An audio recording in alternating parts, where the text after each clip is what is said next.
ಬದಿಗೆ ಬೇಡವಾದ ಪ್ರಪಂಚವನ್ನು ನಾನು ನೋಡಬಾರ್ದು ಅಂತ ಹೇಳಿ ಮಕ್ಕಳಿಗೋಸ್ಕರ ಪರಿತಪಿಸುತ್ತಾ ಏಳುತ್ತಾ ಬೀಳುತ್ತಾ ಮಕ್ಕಳೇ ಮಕ್ಕಳೇ ಮಕ್ಕಳೇ ಅಂತ ಬರ್ತಾ ಇದ್ದಾಳೆ. ಇವಳು ಕೂಗುವ ಕೂಗು, ಇವಳ ಏರು ಧ್ವನಿ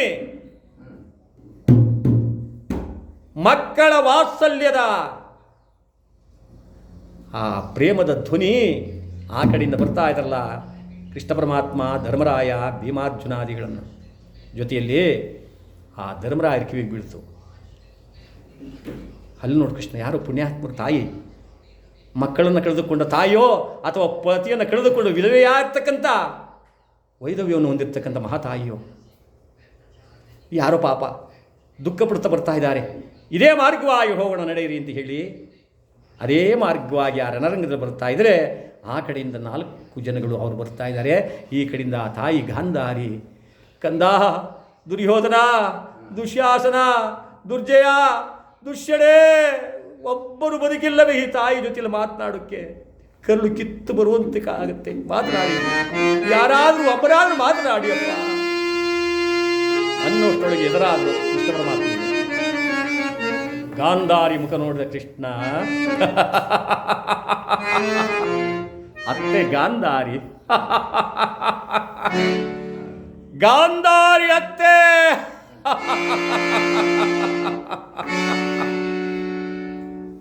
ಕಷ್ಟದಲ್ಲಿರುವವರ ಮುಂದೆ ಕೇಕೆ ಹಾಕಿ ನಕ್ಕಾಗ ಅವರ ಕಿಚ್ಚು ಎಷ್ಟರ ಮಟ್ಟಿಗೆ ಹೋಗ್ಬೋದು ಯೋಚನೆ ಮಾಡಬೇಕು. 101 ಜನ ಮಕ್ಕಳನ್ನು ಕಳೆದುಕೊಂಡ ತಾಯಿಯ ಮುಂದೆ ನಕ್ಕಾಗ ಅವಳ ಕಿಚ್ಚು ನೆತ್ತಿಗೇರಿದೆಯಂತೆ.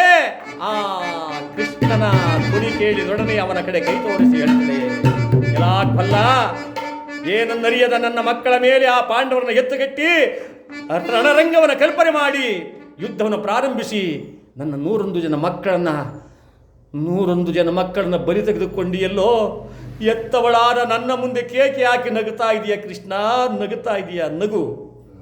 ನನ್ನ 101 ಜನ ಮಕ್ಕಳು ಯಾವ ರೀತಿಯಾಗಿ ಪ್ರಾಣ ಬಿಟ್ಟರು ಅದರಂತೆ ನಿನ್ನ 40,000 ಯಾದವರ ವಂಶ ಏಳಲೆ ಸರಿಯಿಲ್ಲದಂತೆ 40,000 ಮಕ್ಕಳು ಕೂಡ ಇನ್ನು 36 ವರ್ಷಕ್ಕೆ ಏಳಲೆ ಸರಿಯಿಲ್ಲದಂತೆ ಹಸನಾಗಿ ಸಾಯಲಿ ಎಂದು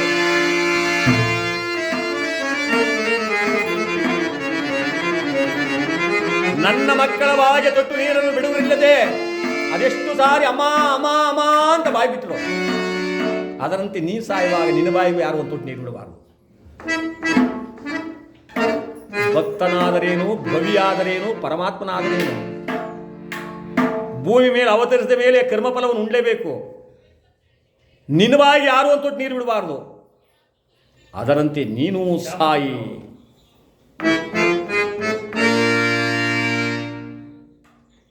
ಶಾಪವಗೈದಳು ಗಾಂಧಾರಿ ಪಶುಪತಿ ಶ್ರೀಹರಿಗೆಳಿತಾನೋ,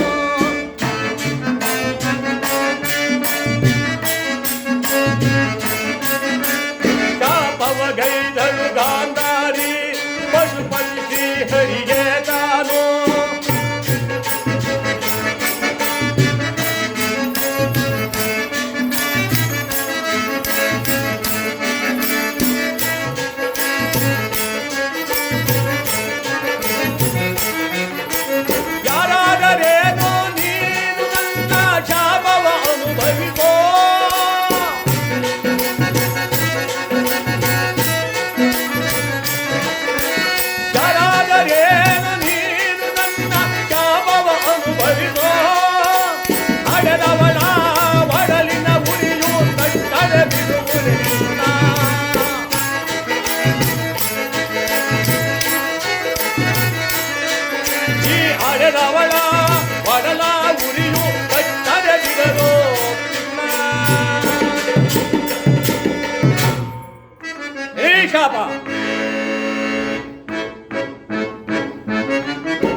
ಅಲ್ಲ ಧರ್ಮನಂದನ, ಭೀಮ, ಅರ್ಜುನ, ಕೃಷ್ಣ ಪರಮಾತ್ಮ 4 ಜನಗಳು ಕೂಡ ಗಡಗಡಗಡ ನಡುಕ್ತಾವ್ರೆ.